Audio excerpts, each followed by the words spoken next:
नमस्कार। अब तक के सभी समाचारों को लेकर आपके साथ मैं हूं सुखवीर।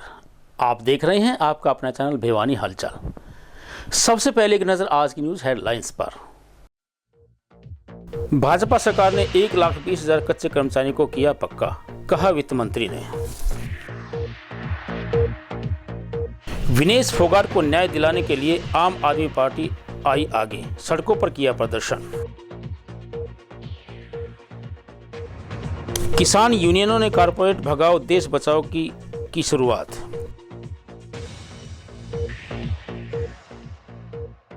एनएचएम कर्मचारियों ने ताली व थाली बजाकर सरकार को चेताया।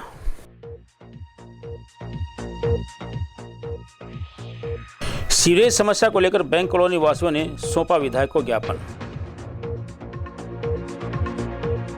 अब खबरें विस्तार से। भाजपा सरकार ने 1,20,000 कच्चे कर्मचारियों को पक्का करके पूरे प्रदेश को यह बता दिया है कि भाजपा में बिना किसी भेदभाव के समान रूप से सबको फायदा पहुंचाया जाता है। इस बारे में वित्त मंत्री जेपी दलाल ने कहा कि भाजपा सरकार युवाओं को योग्यता के आधार पर नौकरी दे रही है। वित्त मंत्री ने कहा कि कांग्रेस पार्टी खिलाड़ियों के नाम पर राजनीति करके जनता को गुमराह कर रही है। वित्त मंत्री जेपी दलाल ने कहा कि देश में कोई भी सरकार नायब सरकार द्वारा किए जा रहे कामों का मुकाबला नहीं कर सकती। हरियाणा की भाजपा सरकार ने गरीब, किसान, मजदूर व महिलाओं के हक में बहुत काम किए हैं और लगातार कर रही है। बारिश कम होने पर हर किसान को नायब सरकार प्रति एकड़ 2,000 रुपये देगी। प्रदेश के किसानों के खातों में 1,600 करोड़ रुपये एक क्लिक के साथ जाएंगे। दलाल ने कहा कि 10 वर्षों में भाजपा सरकार ने बिजली व खाद के दामों में कोई बढ़ोतरी नहीं की है। किसानों की सभी फसलों को खरीदने की गारंटी देकर भाजपा सरकार ने इतिहास रचा है। रेसलर विनेश फोगाट पर पूछे गए सवाल पर जेपी दलाल ने पूर्व सीएम भूपेंद्र सिंह हुड्डा पर निशाने पर लेते हुए कहा कि जब हुड्डा के पास बहुमत था तब उन्हें अपने घर के अलावा किसी अन्य को राज्यसभा में भेजने का कोई ध्यान नहीं आया। बांग्लादेश के हालातों पर पूछे गए एक अन्य सवाल पर वित्त मंत्री दलाल ने कहा कि वहां जो घटनाएं हो रही हैं वह चिंताजनक है। मंदिरों को जलाया जा रहा है, हिंदुओं पर अत्याचार हो रहे हैं। कल बहुत अच्छी घोषणा की, फैसला किया सरकार ने कि जो कच्चे कर्मचारी हैं 1,20,000 इनको एक तरह से स्थायित्व देने का काम किया है, इनके वेतन बढ़ाने का काम किया है और इनकी नौकरी सुरक्षित रखने का काम भी किया है। पहले ये कर्मचारी ठेकेदारों के माध्यम से होते थे, इनका पीएफ भी नहीं कटता था, घपले होते थे, नौकरी की कोई भरोसा नहीं था। हमने जो HKRN के माध्यम से इनको समायोजित किया और सभी को वेतन भी बढ़ाया, सबका पीएफ कटता है, सबका एक रेगुलर हिसाब किताब है, घोस्ट कर्मचारी नहीं है। हमारे जो बीपीएल परिवार हैं उनकी बहनों को 500 रुपये में सिलेंडर देने का 48 लाख के आसपास ये परिवार हैं। हर महीने जो इनको सिलेंडर देंगे, इससे जो गरीब आदमी का चूल्हा है उसको बहनों को सुविधा मिलेगी। और सबसे बड़ा जो फैसला किया हमने पिछले हफ्ते ही कि हरियाणा पहला प्रदेश बना है जो MSP जितनी भी फसलों की देश में घोषणा होती है सबको खरीदने का हमने फैसला किया। हालांकि 2 फसलें ऐसी हैं, खोपरा नारियल का, और एक फसल और थी जो हमारे यहाँ पैदा नहीं होती, लेकिन हरियाणा सरकार का फैसला ये है कि कोई भी फसल अगर किसान बोएगा उसको हम MSP पे खरीदेंगे। इससे पहले भी 14 फसलें हरियाणा खरीदता था जो देश में सबसे ज़्यादा थी। लड़ाई के बाद से उनके बच्चे छोटे रह गए थे, वो नौकरी नहीं ले पाए थे। पिछली कैबिनेट मीटिंग में हमने ये फैसला किया तो उसमें कानून ये था कि 3 साल तक जो अप्लाई करे उसको नौकरी मिलती थी। अब उसको हमने बढ़ा करके 25 साल किया है। एक शहीद हो जाता था, उसका बच्चा 1 साल का है तो नौकरी नहीं ले पाता था, उसका बच्चा 4 साल, 5 साल, 6 साल तक भी नौकरी नहीं ले पाता था। लेकिन वो उसको नीति को हमने बदल दिया कि उसका बच्चा 25 साल बाद तक भी नौकरी मांगेगा तो हम उसको देंगे, और 14 नौकरी हमने उसमें दी है। इसलिए कोई रिजर्वेशन नहीं, शहीद के हर बच्चे को नौकरी हम देने की नीति हमने बना दी है। रिजर्वेशन तो जब हो गया, हम उनके लिए कोई जो भी शहीद होगा उसके आश्रित को हम नौकरी दे रहे हैं और उसको नौकरी दे रहे हैं। पहले ये था कि 3 साल तक अप्लाई करेगा उसको देते थे, अब 25 साल तक भी हम उसकी इंतजार करेंगे कोई उसके अप्लाई करे। के 14 बच्चे हमने पिछली कैबिनेट में सही दिया और हमने ये कहा है कि कोई भी बच्चा अगर रहेगा वो हमें अप्लाई करे, कैबिनेट से उसको नौकरी देंगे। उसके लिए कोई नौकरी अप्लाई करने की जरूरत नहीं, कैबिनेट से हम दे रहे हैं। ओलंपिक खेलों में विनेश फोगाट के पक्ष को उसके सपोर्टिंग स्टाफ ने सही ढंग से नहीं संभाला, यह कहना है आम आदमी पार्टी की जिला अध्यक्ष गीता शिवराम लाखलान का। आम आदमी पार्टी ने विनेश फोगाट मामले को लेकर सड़कों पर उतरकर सरकार के खिलाफ नारेबाजी की। पार्टी के राष्ट्रीय परिषद के सदस्य पवन हिंदुस्तानी ने कहा कि विनेश फोगाट के मामले को बीजेपी ने गैर जिम्मेदाराना तरीके से संभाला है। लोकसभा क्षेत्र के उपाध्यक्ष दलजीत तालू ने कहा कि यह हमेशा याद रखा जाएगा कि कैसे ओलंपिक में विनेश फोगाट से उनका गोल्ड मेडल साजिश करके छीन लिया गया। आम आदमी पार्टी के प्रदर्शन में पहुंचे राष्ट्रीय परिषद के प्रदेश सदस्य पवन हिंदुस्तानी ने कहा कि विनेश फोगाट मामले में बीजेपी सरकार ने पूरी तरह से गैर जिम्मेदाराना तरीके से संभाला है। उन्होंने कहा कि पूरे देश को पता था कि विनेश फाइनल में पहुंचने वाली देश की पहली महिला खिलाड़ी बन जाएगी, लेकिन बीजेपी नेताओं को शायद ये पता था कि कुछ और होने वाला है। हमें ये बाद में पता चला कि 100 करोड़ लोगों के देश को 100 ग्राम की साजिश में उलझा दिया गया। प्रधानमंत्री रूस और यूक्रेन की लड़ाई को रुकवाने का दम भरते हैं, लेकिन ओलंपिक में हमारी बेटी के साथ जो घटना घटी उसको रोकने में प्रधानमंत्री मोदी और बीजेपी सरकार विफल रही है। जिला अध्यक्ष गीता शिवराम ने कहा कि न सही तरीके से विनेश का पक्ष रखा गया और न ही बाकी सपोर्ट स्टाफ का ठीक ढंग से साथ मिला। विशेषज्ञों की राय के अनुसार सिल्वर मेडल सुनिश्चित किया जा सकता था, लेकिन विनेश को प्रतियोगिता से अयोग्य करार दे दिया गया।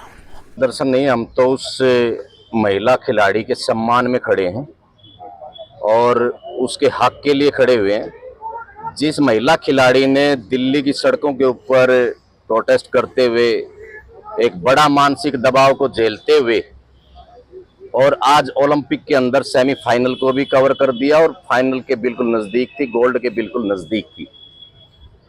और इससे एक चीज भी देखने को मिलती है कि कैसे बीजेपी भाजपा की जो महिलाओं के प्रति सोच है वो सोच को भी यही दिखाता है कि भाई पहले उस महिला खिलाड़ी के साथ दिल्ली के अंदर उसको घसीटा गया, उसके बाल खींचे गए। वो क्या मांग रही थी? वो सम्मान मांग रही थी। किसके खिलाफ? ब्रजभूषण के खिलाफ कार्रवाई चाहती थी। उस समय ये कहा करते थे कि भाई ये खिलाड़ी तो कुछ कर ही नहीं सकते।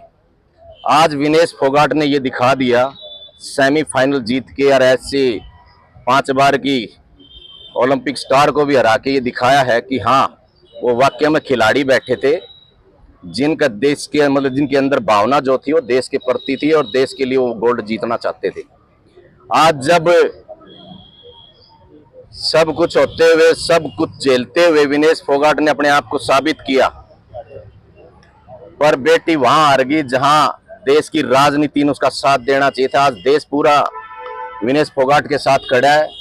हम इसको सिल्वर मेडल नहीं, इसको गोल्ड मेडल ही मानते हैं। आज मैदान में इसलिए उतरी है पूरे हरियाणा में आम आदमी पार्टी कि हमारी देश की बेटी, हमारी बहन, देश की आन बान शान कुश्ती के मैट पर तो वो जीत हासिल की जो आज तक पूरे वर्ल्ड में 82 बार लड़ी और कभी भी नहीं आ रही। तो उसने बहुत ही जबरदस्त खेल दिखाया और पूरा देश का सीना ऊंचा कर दिया। लेकिन इसके साथ साथ मोदी सरकार के जो राजनीतिक मैच था उसके ऊपर हमारी बेटी को हराया गया। वो हारी नहीं है, वो हराया गया। और फिर यहाँ के सीएम साहब कह रहे हैं कि हम उसको सिल्वर मेडल का मान सम्मान जो है वो हम देंगे। सिल्वर तो वो जीत चुके थे, वो एक साजिश के तहत हराई गई है ना, उसको गोल्ड का मान सम्मान दो ना। आज ये जो प्रोटेस्ट किया गया है, हमारी विनेश फोगाट जो पहली महिला खिलाड़ी थी जो देश के लिए गोल्ड मेडल की लाइन में थी, भारतीय जनता पार्टी ने हमारी विनेश फोगाट जो महिला खिलाड़ी है उसके साथ अन्याय किया है। इसको लेकर के पूरे देश के लोगों में 140 करोड़ हमारे देश की जनता है, उसमें रोष है। हर व्यक्ति आज भारतीय जनता पार्टी के अन्याय की वजह से गुस्से में है, क्रोध में है। आज हम प्रोटेस्ट करेंगे नेहरू पार्क से लेकर के घंटाघर तक। और भारतीय जनता पार्टी जो महिलाओं के मान सम्मान की बात करती है, बेटी पढ़ाओ बचाओ की बात करती है, भारतीय जनता पार्टी के भाषा में भारतीय जनता पार्टी की बातों से साफ दिखाई दे रहा है कि भारतीय जनता पार्टी महिलाओं को बैक फुट पर लेकर आने का काम कर रही है। क्योंकि जो हमारी महिला खिलाड़ी थी, गोल्ड मेडल लेने की लाइन में थी, काफी मेहनत और संघर्ष करने के बाद अब उसी महिला खिलाड़ी को सिल्वर गोल्ड मेडल देने की बात करते हैं। संयुक्त किसान मोर्चा व केंद्रीय ट्रेड यूनियन ने अंग्रेज भारत छोड़ो की तर्ज पर लघु सचिवालय के सामने कारपोरेट भारत छोड़ो व देश बचाओ का नारा बुलंद किया। धरने को संबोधित करने वाले वक्ताओं ने कहा कि आज देश में राष्ट्रीय अंतर्राष्ट्रीय कारपोरेट की सरकार चल रही है। किसान नेता रामफल देसवाल ने कहा कि जब तक कारपोरेट की सरकार को हटाकर कमेरे वर्ग की सरकार नहीं आएगी तब तक शोषित वर्ग को न्याय नहीं मिलेगा। किसान सभा से रामफल देसवाल व युवा कल्याण संगठन से कमल सिंह प्रधान ने संबोधित करते हुए विभिन्न वक्ताओं ने कहा कि आज देश में राष्ट्रीय व अंतर्राष्ट्रीय कारपोरेट की सरकार चल रही है। वे अपने चहेते भाजपा एनडीए सरकार के माध्यम से देश के सभी उत्पादक साधनों, परिवहन, ऊर्जा, वित्त, जल, जंगल, जमीन अपने पास खरीद कर देश की उत्पादक शक्तियों, किसान, मजदूर, कारीगरों का शोषण करके अपने खजाने भरकर मालो माल हो रहे हैं और कमेरे वर्ग व धर्म व राजनीति के आधार पर फूट डालकर उनके विरोध को कुचलने के लिए जन विरोधी कानून बनाए जा रहे हैं। 2 प्रस्ताव पास करके एनएचएम कर्मचारियों व एड्स रोकथाम करने वाले कर्मचारियों की मांगे मानने, विश्व प्रसिद्ध रेसलिंग खिलाड़ी विनेश फोगाट को ओलंपिक में गोल्ड मेडल लाने की सुविधा देने की उन्होंने मांग की। जो संयुक्त किसान मोर्चा है उसका सदस्य है। आज पूरे देश में संयुक्त किसान मोर्चा और केंद्रीय ट्रेड यूनियनों के आह्वान पर कॉरपोरेट भगाओ देश बचाओ, जैसे 9 अगस्त को 1942 में हमारे स्वतंत्रता सेनानियों ने अंग्रेजों भारत छोड़ो का नारा दिया था, ये अंग्रेज भारत छोड़ो अब ये नहीं चलेगा। उसी तरीके से हम ये कहना चाह रहे हैं कि आज देश का किसान मजदूर जो है वो इकट्ठा हो गया है और वो कॉरपोरेट का जो राज है देश में, जो लूट चल रही है हमारे संसाधनों में और हमारे कृषि के ऊपर जो डाका डाला जा रहा है, मजदूरों के जो कानून बदल दिए, हिंदुस्तान की सरकार है उन नीतियों को छोड़ करके जनहित में नीतियां लागू करे, जिससे शिक्षा, स्वास्थ्य, रोजगार हमारे लोगों को मिले और अग्निपथ को खत्म किया जाए, पुरानी पेंशन बहाल हो, एमएसपी लागू हो, संवैधानिक गारंटी एमएस स्वामीनाथन के अनुसार, और देश में जो है महंगाई पर काबू पाया जा सके, खेती बचाई जा सके और देश में कारखाने लगे, लोगों को रोजगार मिले। देखिए, हम गांव-गांव तक जाएंगे, लोगों को जागृत करेंगे और आज तो एक शुरुआत है, क्योंकि आज का दिन बड़ा विशेष दिन है। आज के दिन हमें सारे हिंदुस्तान के जितने भी क्रांतिकारी थे उन्होंने नारा दिया था कि अंग्रेज भारत छोड़ो। इसी प्रकार हम कह रहे हैं कि जो सरकारें हैं और जिस प्रकार से ये व्यापारीकरण कर रही है और कॉर्पोरेट के हिसाब से चला रही है, उसके खिलाफ हम संघर्ष जारी किया। इस संघर्ष को गांव-गांव तक ले जाएंगे और ये सरकार बहुत ही जिस प्रकार से कहती है कि हम तानाशाह अपनाते हैं, उतनी ये यूटर्न भी लेती है।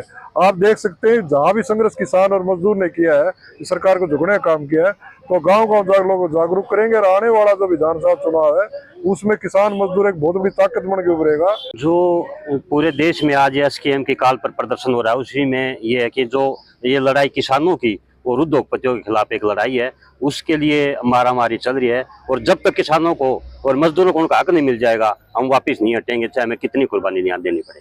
तो ये नारा दिया गया था अंग्रेजों भारत छोड़ो।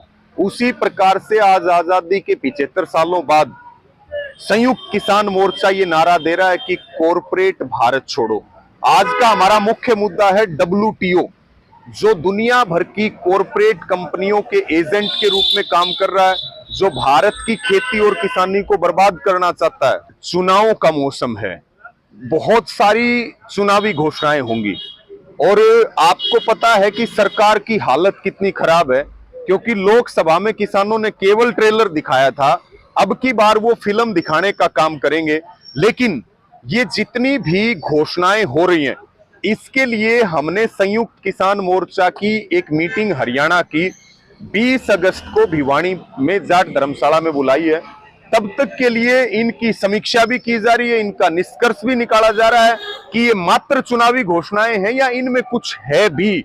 धरनारत एनएचएम कर्मचारियों ने थाली व ताली बजाकर सरकार को अपनी मांगों के प्रति चेताने का प्रयास किया।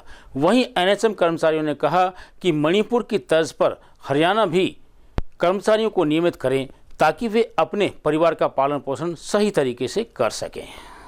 धरने पर एनएचएम कर्मचारी सुधीर ने कहा कि कोरोना काल में जिस प्रकार प्रधानमंत्री नरेंद्र मोदी ने कोरोना को भगाने के लिए देशवासियों से थाली बजवाई थी, उसी तर्ज पर एनएचएम कर्मचारियों ने सरकार को जगाने के लिए थाली बजाकर रोष जताया है। उन्होंने कहा कि पिछले 15 दिनों से प्रदेश भर का एनएचएम कर्मचारी धरनारत है, लेकिन सरकार उनकी मांगों की तरफ कोई ध्यान नहीं दे रही है। उन्होंने कहा कि एनएचएम कर्मचारियों की हड़ताल से प्रदेश भर में स्वास्थ्य सेवाएं ठप पड़ी है। जन्म प्रमाण पत्र से मृत्यु प्रमाण पत्र तक सभी सेवाएं ठप हैं। एनएचएम कर्मचारियों की हड़ताल से मरीज दम तोड़ रहे हैं। यह सब सरकार की कर्मचारी विरोधी नीतियों के कारण हो रहा है। उन्होंने कहा कि मणिपुर राज्य में एक पॉलिसी बनाकर एनएचएम कर्मचारी को पक्का किया गया है, तो हरियाणा सरकार कर्मचारियों के प्रति अपनी जिम्मेदारी से पीछे क्यों हट रही है। उन्होंने मांग करते हुए कहा कि मणिपुर राज्य की तर्ज पर हरियाणा सरकार के सभी एनएचएम कर्मचारियों को नियमित किया जाए। हमारे धरने का 15वां दिन है। आज हम अपनी मांगों पे भी हमें पक्का किया जाए और हमें 7वें वेतन का लाभ दिया जाए। जो भी मतलब हमारी मांगे जैसे ग्रेजुएटी, सीसीएल, ईएल जो भी रेगुलर एम्प्लॉय को दी जाती हैं वो हमें दी जाए। थाली इसलिए बजाई गई है कि ये गूंगी बहरी सरकार है, ताकि हम इसको जगा सकें और ये जागे और हमारी तरफ ध्यान दे, थोड़ा बहुत तो सोचे। इसीलिए आज हमने इनको थाली और चम्मच से बजा के इनको जगाया है कि हमारी मांगों की तरफ ध्यान दे। आज हमें बैठे हुए 15 दिन हो गए हैं, लेकिन सरकार टस से मस नहीं हो रही। एक बात हम सरकार को बता देना चाहते हैं, जब तक हमारी मांगे पूरी नहीं होंगी हम ऐसे ही इस दरी पे बैठे रहेंगे और उन्हें जगा के छोड़ेंगे, उन्हें झुका के छोड़ेंगे। सरकार से तो एक बार भी बात नहीं हुई। एमडी एनएचएम ने हमें 2 बार बुलाया है, परंतु ना वो सिर्फ लॉलीपॉप दे रहे हैं। समस्याओं का समाधान उनके पास शायद है ही नहीं, क्योंकि वो कह रहे हैं कि आपकी मांग जायज नहीं है। अगर जायज नहीं है तो हमें बुलाया क्यों जा रहा है? जो जिस लेवल का अधिकारी है जो हमारी मांगों को पूरा करे, मीटिंग उसके साथ करवाए ना। अगर उनके हाथ की बात नहीं है तो क्यों बुलाते हैं? तो हम फिर स्वास्थ्य मंत्री या मुख्यमंत्री के साथ हमारी बैठक करवाई। जी, कोरोना काल में दिखाया गया था, मोदी साहब ने थाली बजा के कोरोना को भगाया था। आज हम ये सोच रहे हैं कि थाली बजा के इस गूंगी बहरी सरकार को जो सो चुकी है उसको जगाया जाए और एनएचएम की मांगों को पूरा करवाया जाए। बैंक कॉलोनी की 4 गलियों के क्षेत्रवासियों ने सीवरेज समस्या को लेकर सरकार के खिलाफ अपना रोष व्यक्त किया। उन्होंने बताया कि उनके आसपास की सभी गलियों में सीवरेज लाइन डाल दी गई है, लेकिन 4 गलियों को इस सुविधा से वंचित कर दिया गया है, जिसके कारण क्षेत्रवासियों को अनेक समस्याओं का सामना करना पड़ रहा है। वहीं क्षेत्रवासियों ने समस्या को लेकर विधायक घनश्याम सर्राफ को ज्ञापन सौंपा। बैंक कॉलोनी निवासी अंशु मान ने बताया कि बैंक कॉलोनी से संजय कॉलोनी रोड पर 4 गलियों में सीवरेज लाइन नहीं डाली गई, जबकि दोनों साइड सभी गलियों में सीवरेज लाइन डाल दी गई है। बार बार अधिकारियों को इस समस्या से अवगत करवाया गया है, लेकिन संबंधित विभाग के अधिकारी अपने सगे संबंधियों की गलियों में काम करके जा चुके हैं और उनके साथ सौतेला व्यवहार किया गया है। उन्होंने यह भी बताया कि विधायक आवास पर विधायक द्वारा पब्लिक हेल्थ अधिकारियों को बुलाया गया, तो अधिकारियों ने बताया कि उनका क्षेत्र शहर की सीमा से बाहर आता है। विधायक घनश्याम सर्राफ ने संबंधित अधिकारियों से बातचीत करके आश्वासन दिया कि जल्द से जल्द इन गलियों में सीवरेज लाइन डालने का काम शुरू किया जाए। सर, मैं बैंक कॉलोनी हूँ, नामल प्याऊ से आई हूँ, संजय मेमोरियल कॉलेज रोड से। सर, वहाँ सीवर की बहुत समस्या है, पानी निकलने की रास्ता नहीं है और बारिश का पानी भर जाता है गलियों में, बच्चे भी स्कूल नहीं जा पाते। और हमारे से आगे वाली गली में भी सीवर पड़ गए और पीछे वाली गली में भी पड़ गए और हमारी बीच की गलियां छोड़ दी। सर, हमें 1 महीना हो गया एमएलए साहब को, एमपी साहब को एप्लीकेशन दिए हुए। हमारी बहुत दिनों से सीवरेज की समस्या है। आज हम माननीय विधायक घनश्याम सर्राफ से मिले, तो उन्होंने आश्वासन दिया है कि भी आपका 2-4 दिन में काम शुरू हो जाएगा। हमको इतनी बड़ी समस्या है कि हमारे ना बच्चे घर स्कूल जा पा रहे, आने जाने में बड़ी दिक्कत हो रही है। इनसे बात हुई है कि इन्होंने आश्वासन दिया कि आज आपको पैमाइश करवाएंगे और आपका 2-3 दिन के अंदर काम शुरू हो जाएगा।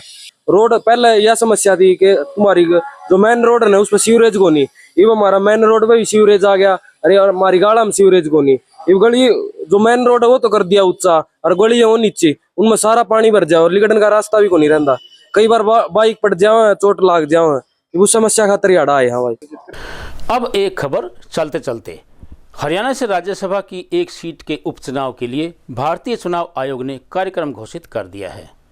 आगामी 14 से 21 अगस्त तक नामांकन भरे जाएंगे।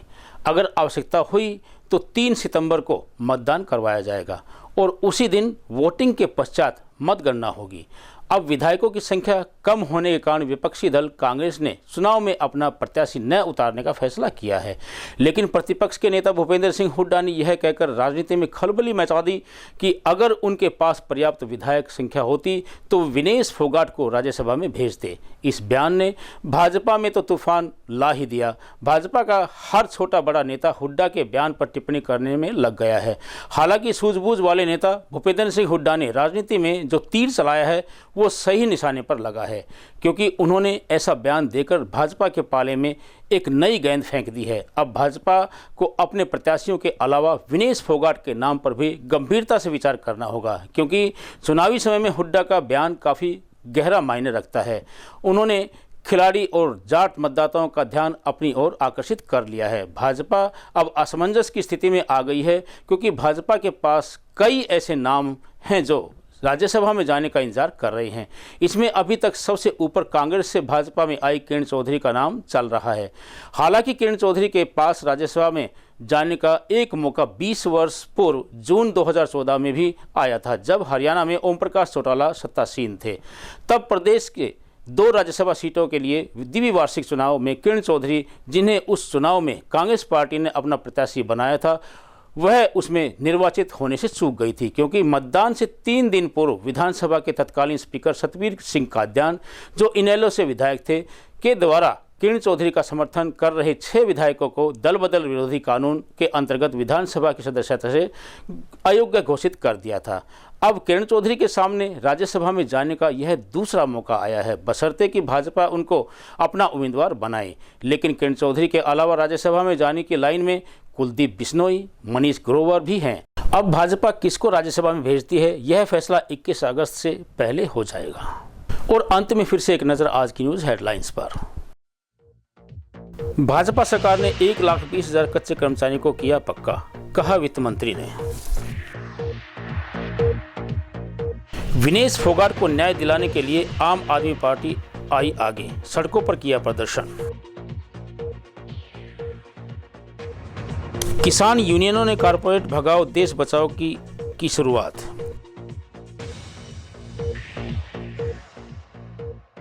एनएचएम कर्मचारियों ने ताली व थाली बजाकर सरकार को चेताया।